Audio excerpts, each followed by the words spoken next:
Vladimir Putin's motorcade limousine was blown up near the FSB, Russia's secret agency headquarters near Lubyanka. A German newspaper Bild reported that this incident had caused panic in Kremlin. Could this be an assassination plot against Vladimir Putin or assassination attempt? Well, I think there's an awful lot of rumours and counter-rumours going around about this at the moment. But it's very clear that Putin is very paranoid about his own safety at the moment.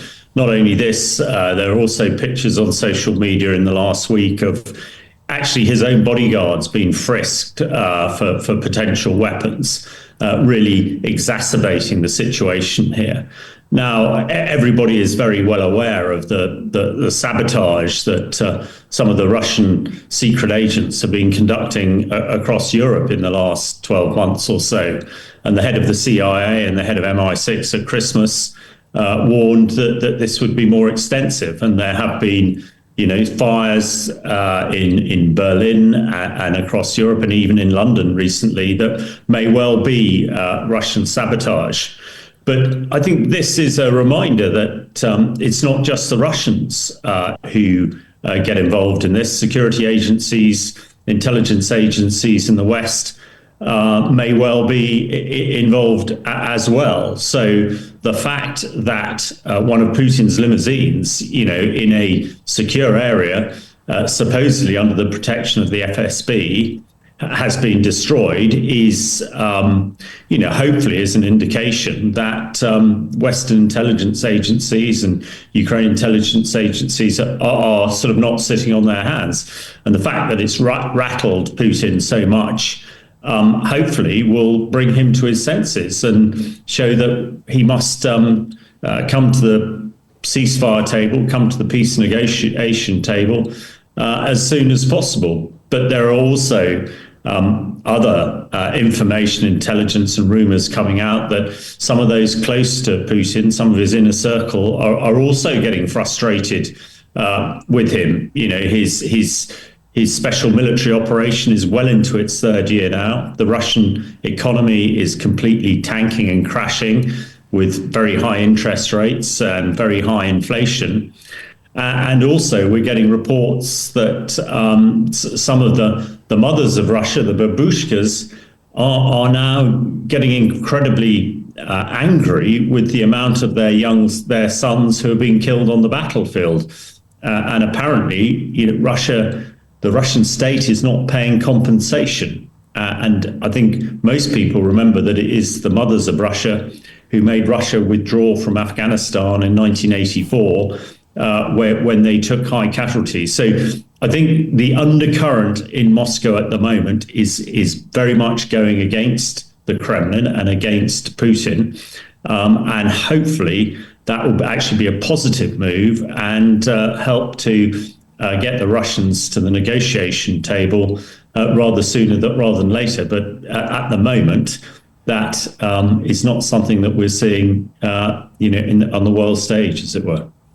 And do you see this incident as a retaliation from Western intelligence or even Ukrainian intelligence? Because last year, Russia's Lieutenant General Igor Kirillov, head of chemical and biological forces, has been eliminated with a scooter, killed with a bomb.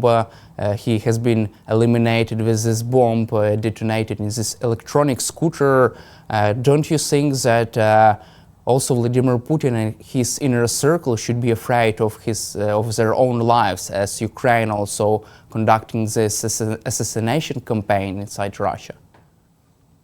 Well, I think that's a very important link. That assassination was very unexpected, and I think that really rattled the hierarchy in the Kremlin and Putin in particular.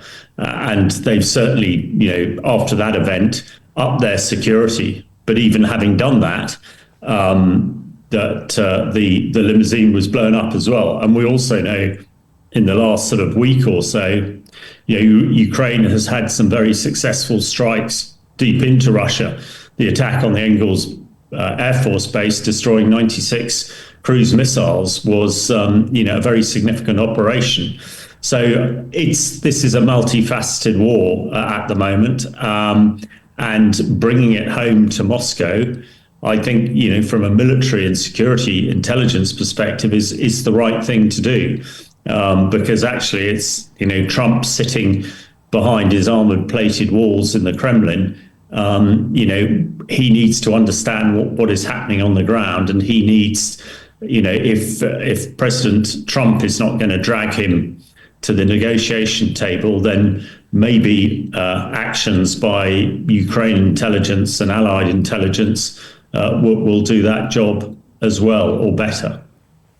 Also, according to The Sun, as you just mentioned, Vladimir Putin's own security officials have been checked after this incident with limousine near the FSB headquarters. Does it mean that Vladimir Putin is also afraid of his own security guard, of his own people?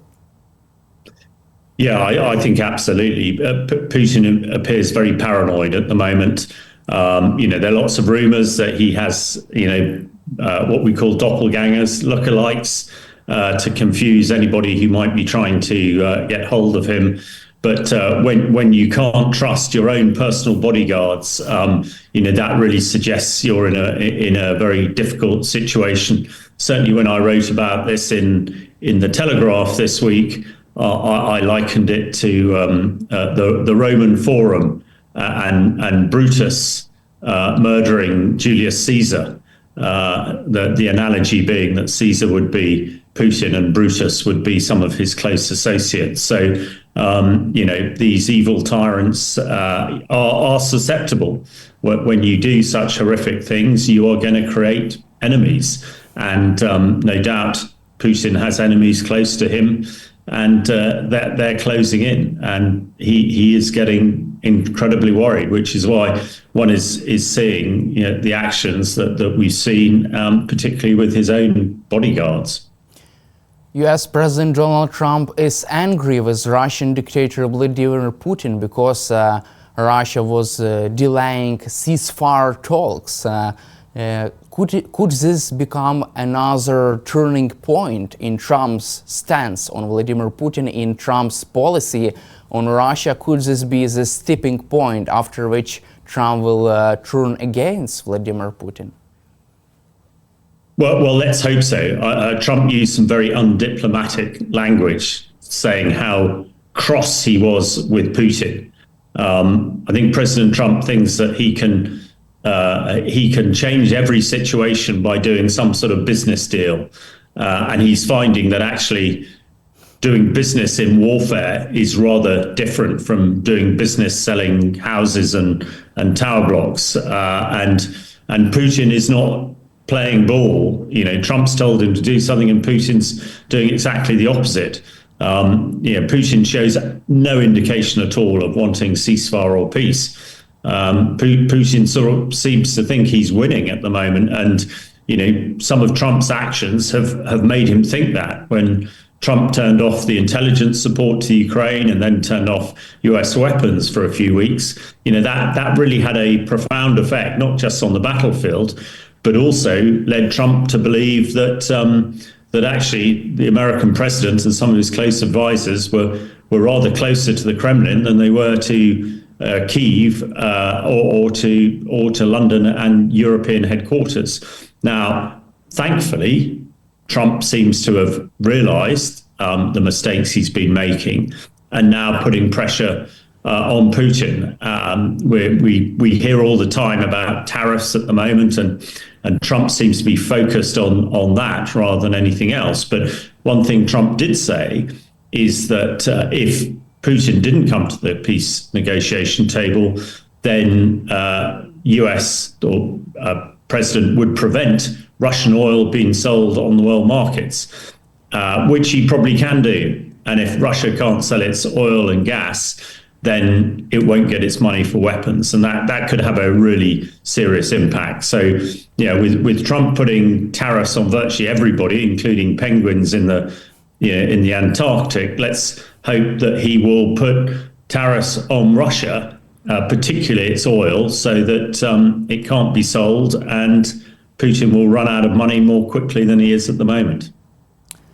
From your perspective, would it be enough to force Putin to agree with ceasefire deal? I mean, this secondary tariffs and sanctions, even tariffs against countries which are buying Russian oil?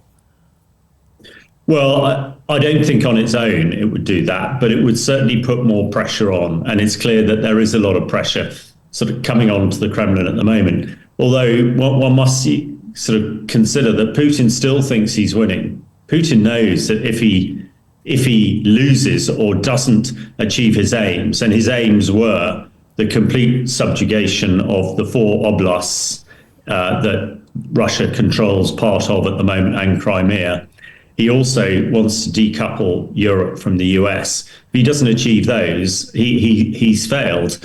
And failed Russian dictators don't last very long.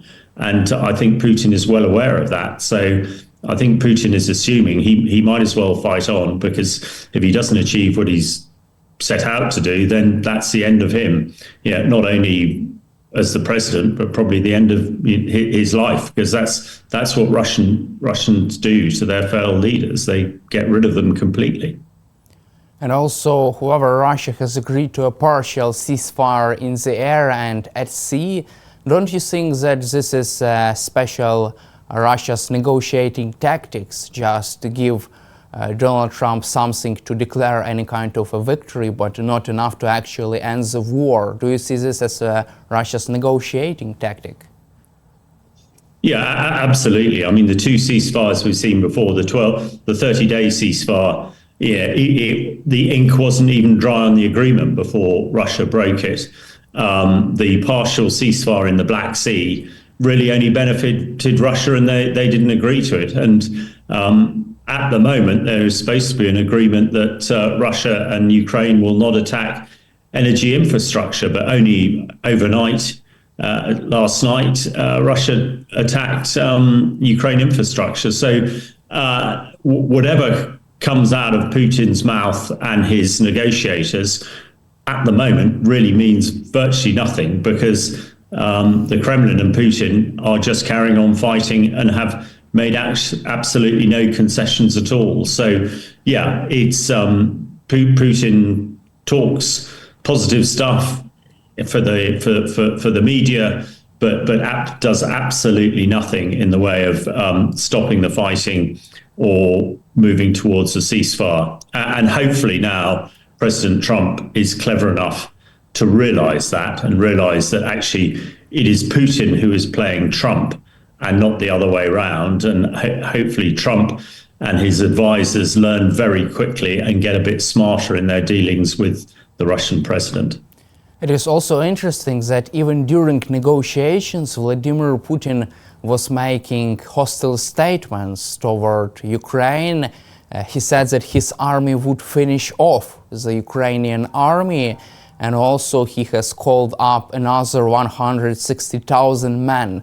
This is Russia's highest number of conscripts since 2011. Don't you think that this all developments and statements, this all is just another humiliation for Donald Trump as he tries to negotiate full ceasefire?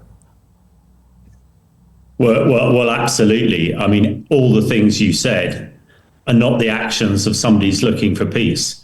The calling up of 165,000 conscripts is incredible. I personally think actually Putin has made a serious error here, because those conscripts are not going to be from the far east of Russia, the ethnic Russians that Putin has been used so far. They are going to be, the sons of the elites in Moscow and St. Petersburg, and it's going to be very difficult to, dismiss their deaths when it comes. The last time at the beginning of the war, when Putin had a big drive to recruit conscripts, thousands of young Russians fled Russia, and we will probably see the same. Also, as you mentioned, attacks continue. Putin's vowed to destroy the Ukraine military, and he's come up with some ridiculous ideas like the UN should take over control of Ukraine. So I think it is a humiliation to Trump. And I hope Trump, and one of the challenges Trump has is, people like Pete Hegseth and Witkoff and others who are put in important positions are completely inexperienced and untrained for those positions, which is why they're making such terrible errors. Now, there's not much we can do here in the UK or you can do in Ukraine to change, who runs the USA.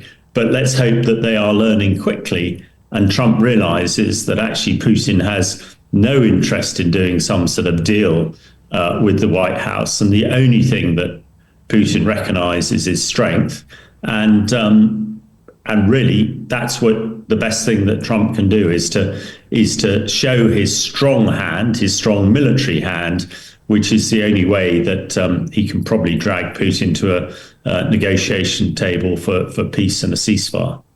You just mentioned that Trump should use his strong military hand to force Putin to negotiating table. How do you see the military options of Donald Trump regarding Vladimir Putin? Because it seems like right now there is only economic discussion in the White House about secondary tariffs, sanctions against the Russian economy, but after the another weeks of stalemate, the discussions could also cover possible military options. How do you see these military options for Donald Trump, or even options of the last resort of Trump for Trump? Yeah.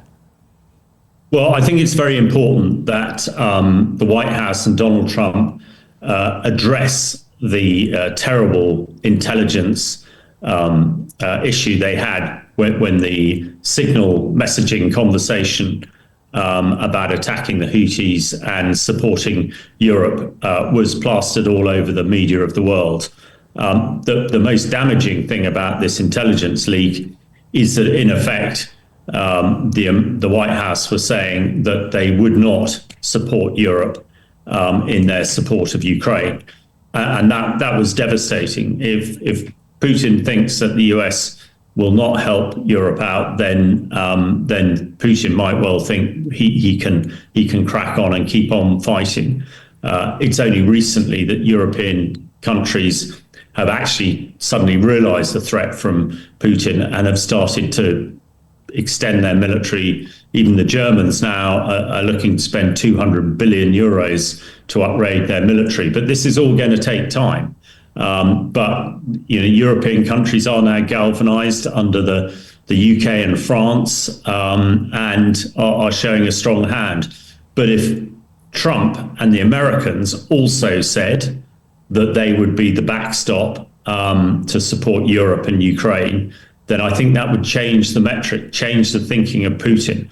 Putin assumes at the moment that America will not get involved in any fight to save Ukraine, because that's what the Americans have said. And I think for Putin, he thinks it's a risk worth taking to keep on fighting if the Americans aren't going to get involved. So they need, ideally, they need to say, yes, we will get involved to support Europe and Ukraine if needed.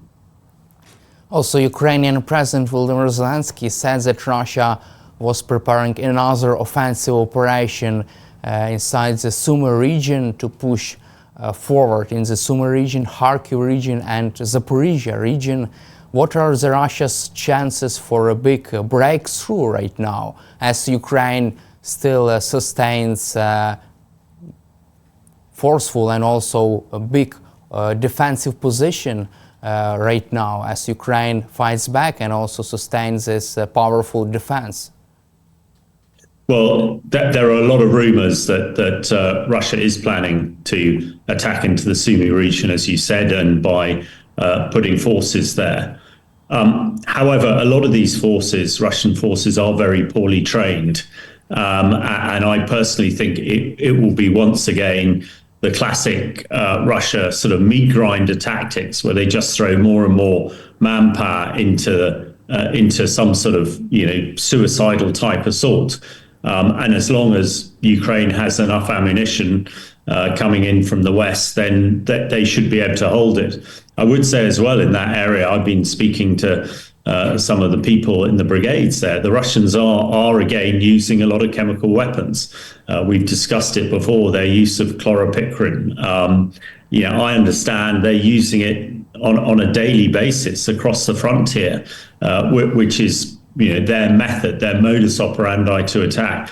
Thankfully, I understand that there are many thousands of British gas masks, respirators, now on the way to their front line. So hopefully that'll enable the Ukraine defenders to fight better with British gas masks. But it is a concern, and the key thing is to make sure that Ukraine has the ammunition to defend against it. This is another area where Putin is probably feeling that it's worth doing this because the US are not going to come to the aid of Ukraine, which is why in our previous conversation we mentioned it is very important that the US do at least say that they will come to support, if need be, and before the European armies can get to the strength required to absolutely stop Ukraine falling to the Russians. But the summer is going to be a really telling time again, I think. But I'm confident that Ukraine has the military power and spirit to be able to resist this latest potential invasion.